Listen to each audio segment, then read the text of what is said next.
Technically was not the first survival horror game, Resident Evil really did cement what the genre was all about.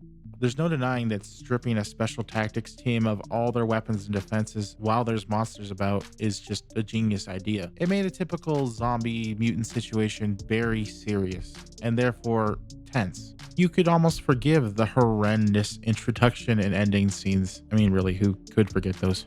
Chris Redfield.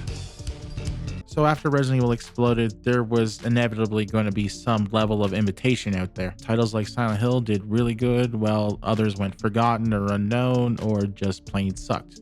Ultimately, what decided if they were good, bad, or interesting boiled down to if they were genuinely 100% copying Resident Evil or not. My words exactly.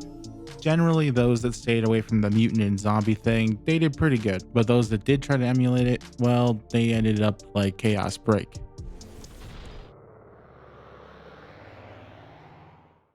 Chaos Break is an all-round odd game, and not only because of how it plays and its weird mishmash of beat 'em up and survival horror gameplay, but also because it's made by Taito. Now, if you're not entirely familiar with that name, it's the company that did Space Invaders and Arkanoid. Why they would make a survival horror game, well, that's beyond me.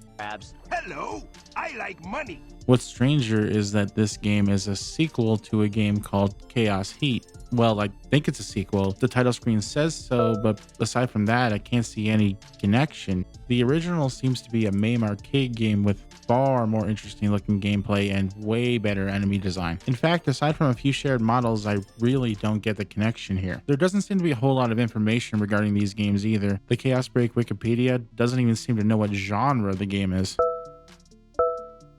And not even the back of the game's case accurately states what this game is about. The enemy is out to get you. A mystery needs to be solved. Well, I hope so. Otherwise, this is going to be a really bad survival horror game. And I mean, it mentions aliens. There's no aliens in this game. There's no mention of aliens at all. The game is split into two scenarios. You can play as either Mituki or Rick, two characters that don't really cross each other's path nor really provide any real difference in gameplay, but the option's nice, I guess. Both have a signature weapon, Mitsuki's being a sort of disc-firing thing, while Rick sort of looks like an RPG but fires beams of energy. Both have melee attacks, arguably the most effective attack you'll use in the game, with Mitsuki kicking and Rick punching. I don't know why they both couldn't have kicked and punched, considering Mitsuki's weapons very much look like they're designed for that as well, but I guess that was the developer's choice. I mean, not a good one, but still. Aside from special weapon types, this is all you have at your disposal. There is no other weapons, no other abilities. And yes, you could argue that a lack of weapons and resources is a staple of survival horror games, but by the time you're near the end of this game, you have like a bazillion ammo. So it seems like Taito was either incredibly lazy or they just didn't get what a de-emphasis on combat actually meant. And I'm going to lean towards the latter because Taito made arcade games. It was used to games where you were just pumping out ammo and bullets everywhere. Then again, you do have a flip, so maybe that makes up for it, I guess. As Mitsuki was the first to select on the select screen, this is where my journey begins with Chaos Break. She is essentially this game's Jill Valentine, and she works for the DEF, but I'm not even sure what that is because the game barely even says anything about it. So as far as I know, they're just the guys who are there to do the thing. We will also learn that Mituki is female, soft-spoken, and does not like pants. You're right. While the back of the game case certainly promised a mystery, there really isn't one. Chaos Break immediately thrusts you into a facility teeming with parasites. And yes, there is mention of a DEF agent who went missing 2 weeks before the game began, but that's never followed up on, so I hope you weren't expecting much out of that plot. We've lost contact with the DEF agent who infiltrated the facility 2 days ago. First enemy in this game is a basic parasite, and it looks almost exactly like the alien facehugger, only someone decided to take its legs off and put on googly eyes. Its sole attack is basically clinging to you and impeding movement. They do barely any damage at all, which means that basically the first challenge you experience in Chaos Break is annoyance. You know already. Thankfully, they only take a hit or two to really go down, but the death animation for these things is really weird. They sort of just flop over, but then they explode into yellow gas that sounds like spraying paint. I mean, it's not the weirdest or laziest thing in this game, but it's definitely up there. A few screens later, you encounter a mobile turret that kind of has you against a faster paced foe. It shoots a few laser beams, but don't worry, again, you'll be kicking the circuitry out of this thing in a few seconds. These turrets definitely feel as if they might be taken from Chaos Heat. They're the only enemy in this game that really feels like it belongs in a beat 'em up, which really is a shame because if Chaos Break had embraced more of its beat 'em up roots, it probably would have been a much better game. Rather quickly, you'll find yourself in a security room with one of the DEF grunts, and this is where you should have already realized that there is so much wrong with this game. And I mean aside from the very basic, boring gameplay. Dialogue is acted out in the most slow and monotonous way possible. It sounds like House of the Dead half speed. Jake. Nothing we can do. One mistake and we're all dead. You're right. When characters interact or react to something, they just don't sound like they're human at all. Almost every time Mituki states that someone is dead, nobody seems to react. They just don't even seem to care at all. Maybe those aliens that the case mentions are the DEF? Jake is dead. Jake? I see. And it seems like nobody double checked the subtitles of this game because every instance of Mitsuki's name is spelt wrong. Mitsuki, it's me. Where are you? Not only that, sometimes the subtitles don't reflect what's said on screen at all. The facility which you will be infiltrating is Furuksas, Biomaterial Industries Research Laboratory number 7. I mean, wherever there's a human, there's human error, but this is a little ridiculous, right? It's not just me. In the security room, you'll get a glimpse of the parasite that's causing all these problems. Of course, it was supposed to be a sample, and then for some reason it decided to grow into gigantic proportions. I don't know why. This is just one of the many things that this game seems to admit. Predictably, it's in the basement of the complex, but there's like a million things in your way, so you have to get through those to get there. That's the plot of this game. Really, the only thing that happens in this game is you get to the parasite and have to escape. That's the goal and the plot of this game. But I guess I'm getting ahead of myself, aren't I? After exploring a few rooms and opening the first security door, you'll pretty much know what this gameplay loop is. Basically, find an item or puzzle that helps you get through the next security door. With survival games, this is pretty much standard fare. I can't really harp on the game for implementing one of the handful of things that actually makes it a survival horror game, but I can't say it does it very well either. This being because it's pretty much painfully oversimplified.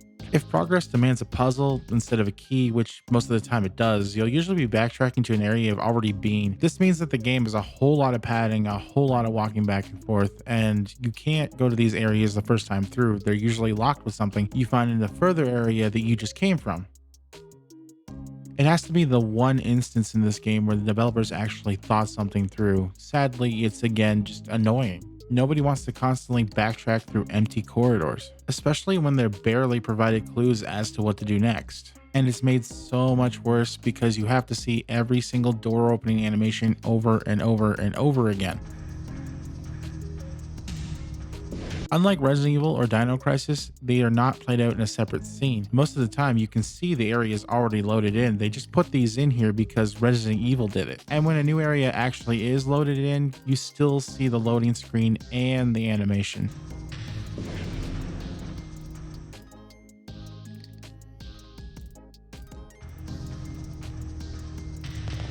It took me an embarrassing amount of time to realize that this game doesn't actually have any genuine story. There is some background to what you're doing, and there is a situation set up, but there's no story. There's no beginning, middle, and end. From the beginning, pretty much everything has already been explained. It's an outbreak. That's it. In fact, the organization that's apparently behind everything is just a civilian branch in this game. They're not even evil. It's a civilian research facility. There's no real antagonist, no secret motive, nothing. It just happened and you have to survive it. Of course, the game still tries to convince you that Fluxus or Fluxus And the Furuksas or Fluxus is bad, but you know, it just isn't. were mounting a full-scale investigation of their corporate headquarters. And if we could nail that research station, there'd be no excuse they could possibly make. Then again, it could be that the dialogue is just so bad that I'm not understanding something. I mean, with this game, it really is a possibility. As you go deeper into the facility, you'll encounter a handful of stronger enemies, most of them exclusive to the area you're in. And of course, almost all of them are creatively bankrupt. And I promised that I didn't start my channel to bash games, but even for the time, these were cookie cutter enemies at best. Those that aren't are just completely lazy and uninspired. There's the typical half-melted scientist, various mutants, bigger versions of the parasites themselves. Later areas pit you against some of the most generic enemies you could possibly imagine. Birds, rats, and weirdly animated bugs. Seriously, these bugs are like the laziest thing I've ever seen in even a PS1 game.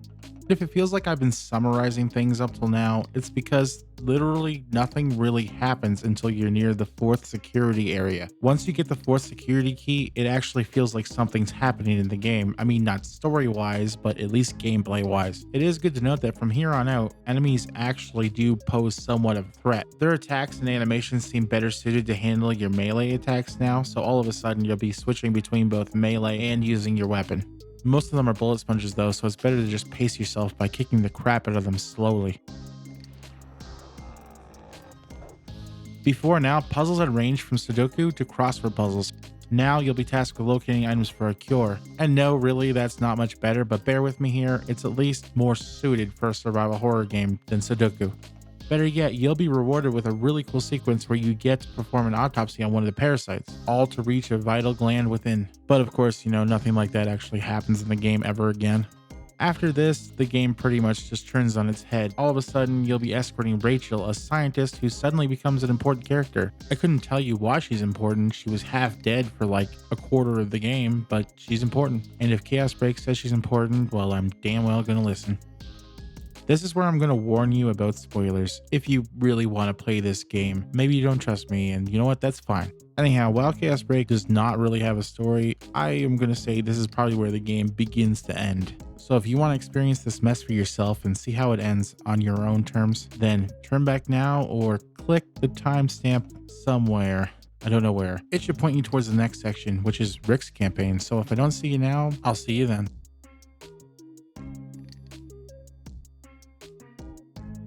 Before you escort Rachel, she gives you 5 rounds of a new type of special ammo that pretty much kills enemies in one hit. Think of it as Chaos Break's answer to BOW rounds. You're definitely going to be needing them as you're supposed to escort Rachel all the way to the security room at the start of the game. The distance back is now filled with some of the most powerful enemies in the game.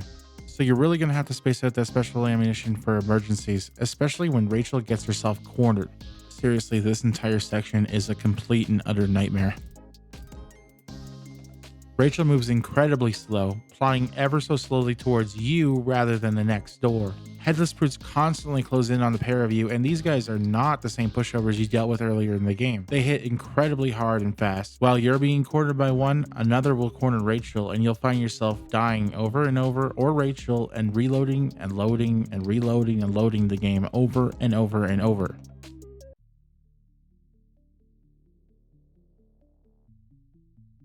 I'm going to be 100% transparent here. I used a Game Shark from here on out, but look, I do not use save states here. I'm not emulating, so it is very hard for me to continuously redo these sections. I only gave myself infinite ammo. I did not get infinite health, so I take all damage. Maybe that makes it fair. Maybe it doesn't. We'll see, right?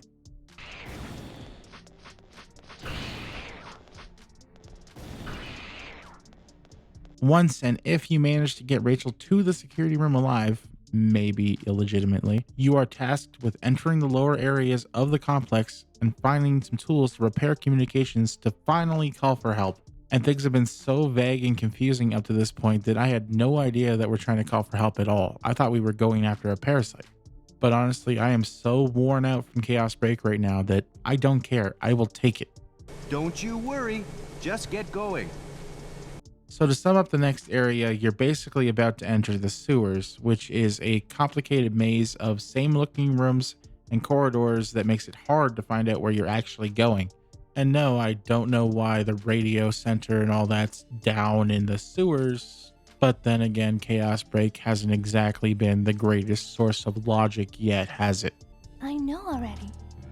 These sewers are filled with the generic enemies I mentioned earlier. You got your birds, your rats, and your flat bugs.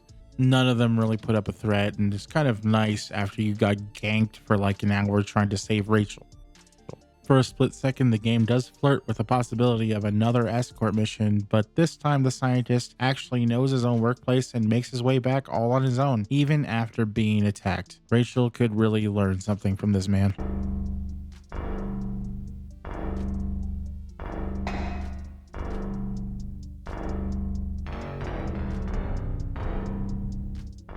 After finding repair tools and an OS key, you will be able to turn on communications and finally contact DEF headquarters. They tell you some information about skin. You remember the artificial skin that was recovered in the previous accident? But it doesn't really mean anything because they don't explain it. DEF headquarters just says, hey, those parasites, they might have something to do with a skin experiment, and there's no bearing on anything. Mituki also fills them in about Jake's death, but they couldn't care less. Seriously. Who the hell was Jake again?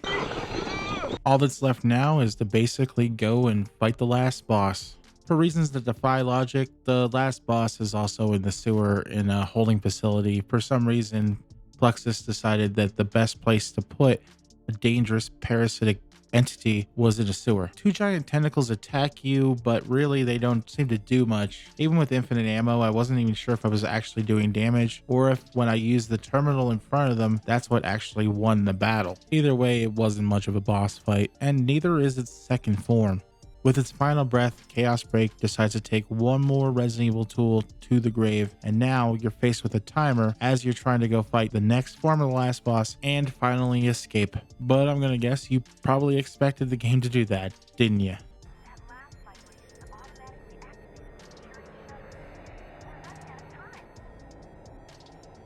When you make your way to the original parasite sample, it decides to transform into a human-like clone parasite. I honestly don't even care at this point.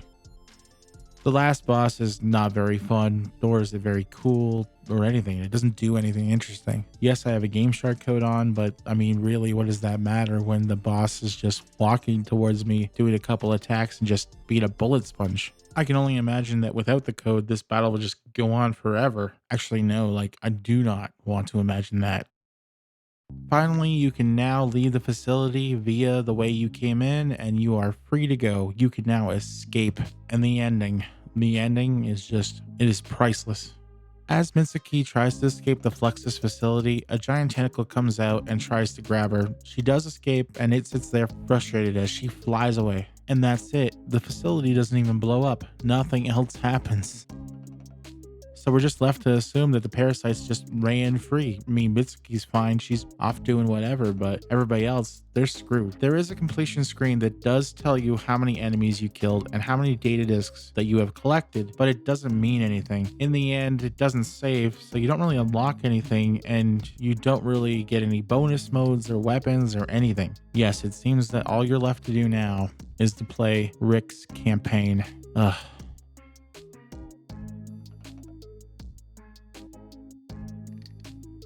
While I guess it's nice that we do get a bonus campaign where you can experience the game in a different way, Rick's campaign is like not all that different. The whole of it is largely the same as Mitsuki's, aside from like scenes and dialogue, and the game begins in the sewer instead rather than in the shipping elevator where Mitsuki did. Aside from the opening moments, it's pretty much exactly the same. You even encounter the same puzzles. In comparison to Mitsuki, Rick is a lot more entertaining only because he's pretty much an idiot. It's most definitely the fault of the voice actor and how they handle his character, but Rick sort of blunders through the game, doing weird things. He always sounds very much confused when he speaks. What the hell happened here? Well, Not only that, but everybody that communicates with him during his campaign, it just seems to have been completely struck by like a rock in the side of the head. There is no reason why hyper-intelligent scientists should be talking the way they do in this game, but they do, and it's sort of wonderful. no. There are some significant problems with this game though when you play as Rick. For one, it just seems like a huge afterthought. Not only does the camera jitter specifically during his campaign, it also does it sometimes during cutscenes. I see. Well, anyway, you're here to save us, right? When you fire his weapon, it doesn't seem to work. It's almost like it wasn't designed for a 3D space. The game does attempt to lock on enemies as Mitsuki's weapons do, but it just doesn't work. His weapon just fires straight forward and that's just about it. Rick's walk animation also seems incomplete as he has 2 steps he takes along with 2 sounds. So you find yourself going mad as your character is clip-clopping through the hallways. It's horrible. I wish there was more to say, but honestly, Rick's campaign is the same. It's just more of the same crap.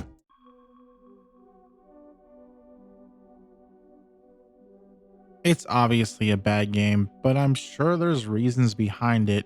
Taito was not a survival horror type company, and it seems like they just took what they thought would make a survival horror game and made it. Maybe they thought that by tying this game to Chaos Heat, they could somehow get their arcade market involved, but I don't think that worked. Even if Chaos Break had been a good game, it was released in 1999 when games like Dino Crisis and Resident Evil Nemesis were coming out. Even Silent Hill came out at the time, so there was no hope for this game, even if it was great. And I'm going to assume that there's plenty of reason why you just don't hear anything about this. It's because it's so bad. If they had maybe kept more of the actual beat 'em up elements in the game and maybe added some more weapons and enemy types and more fast-paced scenarios, it probably would have been a lot better. But I can tell you for sure, this is a survival horror game. Maybe not a good one, but it still is one. It is definitely not a beat 'em up.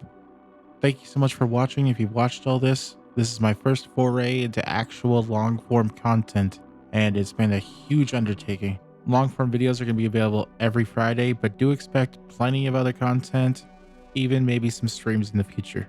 If you want to support the channel, please just leave a like and subscribe. That's all it takes. And if you leave a comment, I always try my best to respond.